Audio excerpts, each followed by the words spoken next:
ఇంద్రలోక భవనాన్ని ఈడ్చుకొచ్చి గదిలో మార్చి మళ్ళీ కట్టారో ఏమో మాయజాలము తెలుసు మంత్రగారడి తెలుసు రెంటి కన్న ఇది ఇంకోటేమో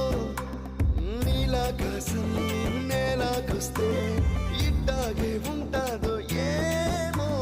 ఈ సంతోషం దాచాలంటే హృదయాలు